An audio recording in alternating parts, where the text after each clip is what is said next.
श्रीमृत्युञ्जयाय नमः। भैरव उवाच शृणुष्व परमेशानि कवचं मन्मुखोदितं महामृत्युञ्जयाख्यस्य न देयं परमाद्भुतं यं धृत्वा यं पठित्वा च श्रुत्वा च कवचोत्तमं त्रैलोक्याधिपतिर्भूत्वा सुखितोऽस्मि महेश्वरी तदेव वर्णयिष्यामि तव प्रीत्या वरानने तथापि परमं तत्त्वं न दातव्यं दुरात्मने विनियोगः अस्य श्री महामृत्युञ्जय कवचस्य भैरव ऋषिः गायत्री छन्दः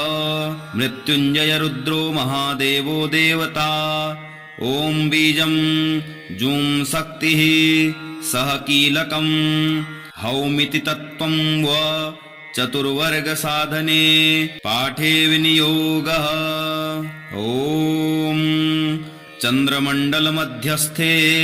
रुद्रभाले विचिन्त्यते तत्रस्थं चिन्तयेत् साध्यं मृत्युमाप्नोति जीवित। ॐ जूं सः ह्रौं शिरः पातु देवो मृत्युञ्जयो मम। ॐ श्रीं शिवो ललाटं च ॐ ह्रौं भ्रूः सदाशिवः नीलकण्ठो वतान्नेत्रे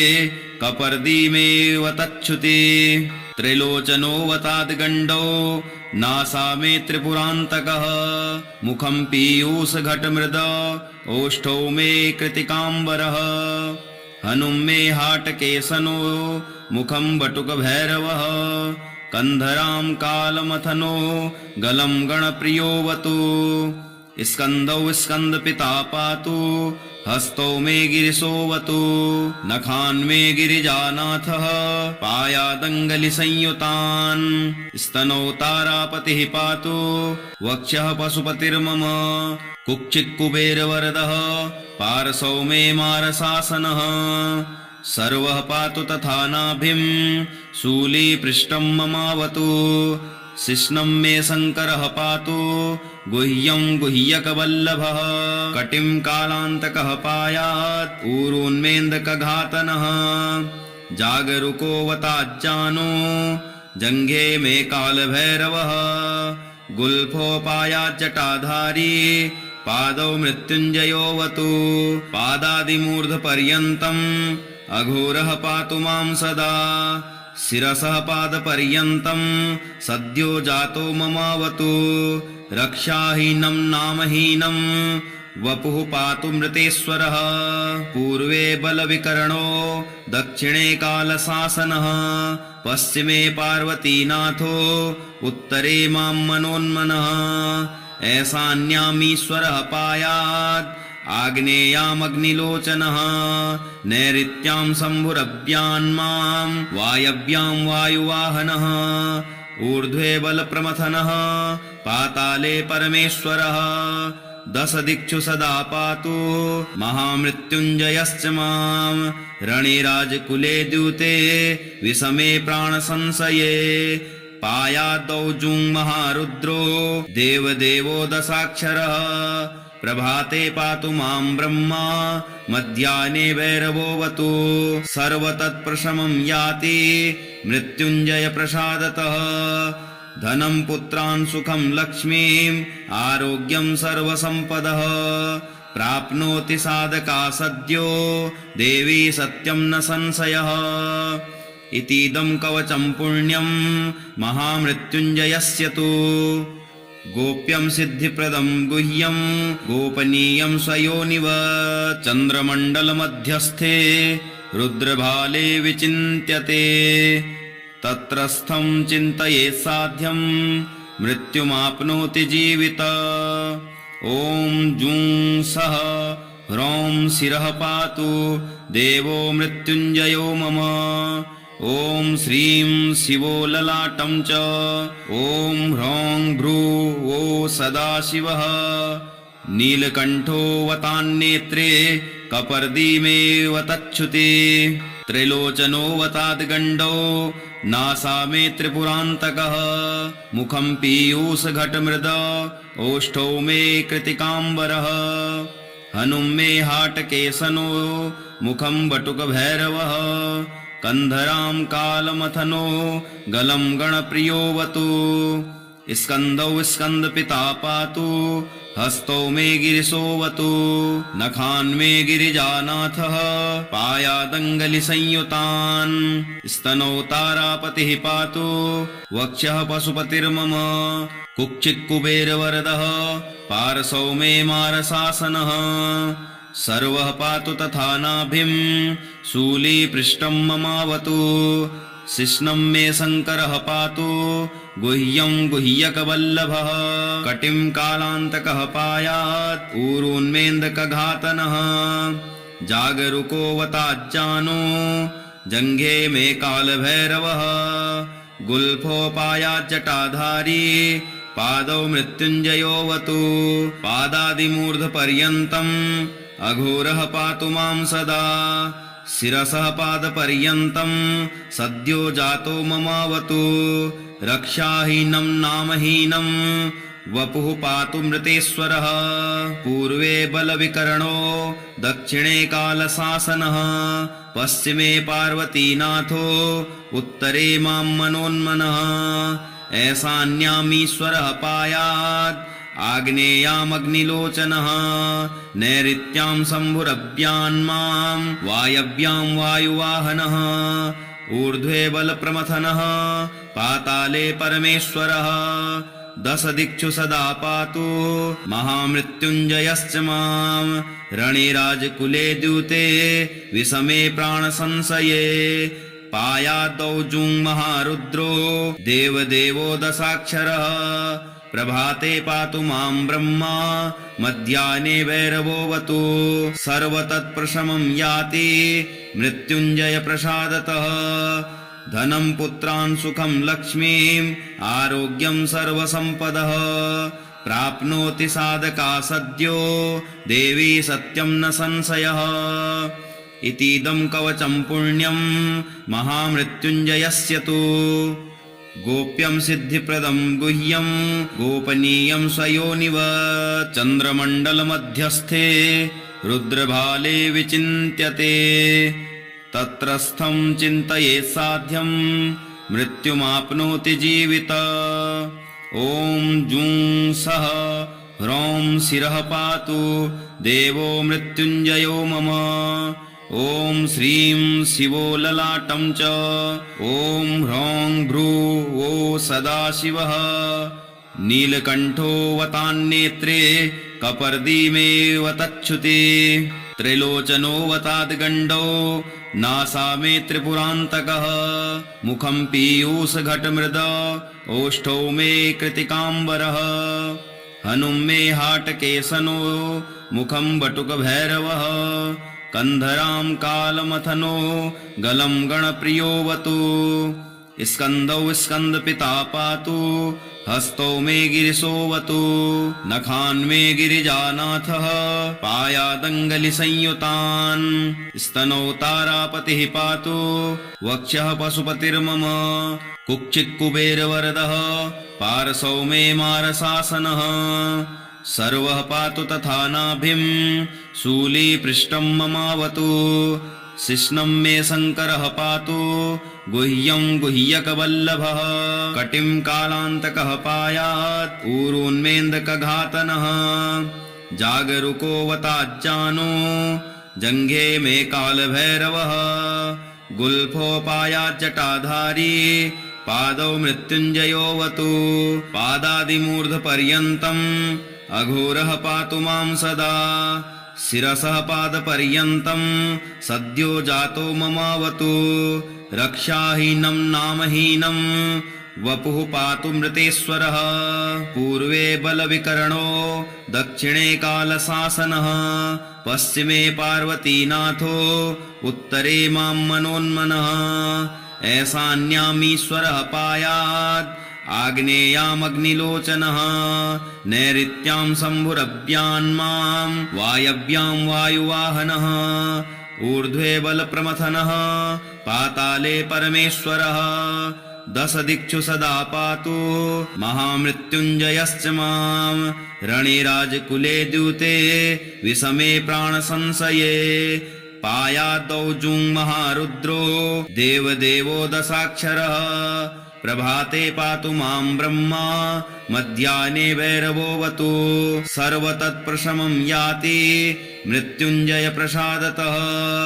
धनं पुत्रान् सुखं लक्ष्मीम् आरोग्यं सर्वसम्पदः प्राप्नोति साधका सद्यो देवी सत्यं न संशयः इतीदं कवचं पुण्यं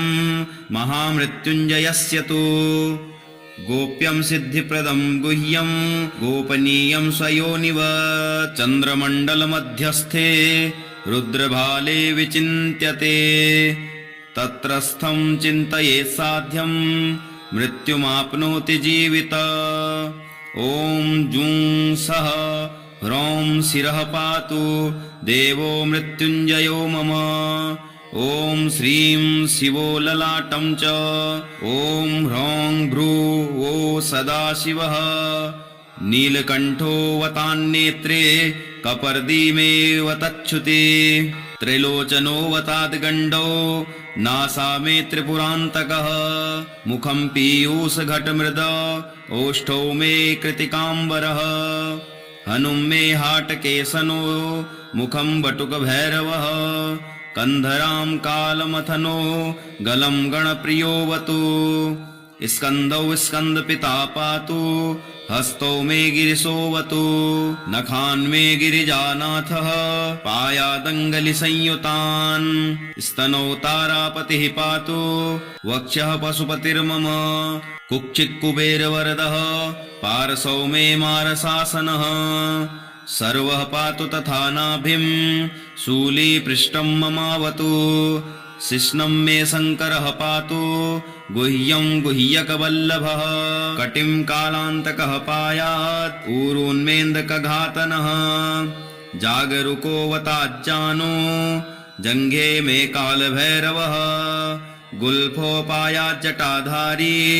पादौ मृत्युञ्जयोऽवतु पादादिमूर्धपर्यन्तम् अघोरः पातु मां सदा शिरसः पादपर्यन्तं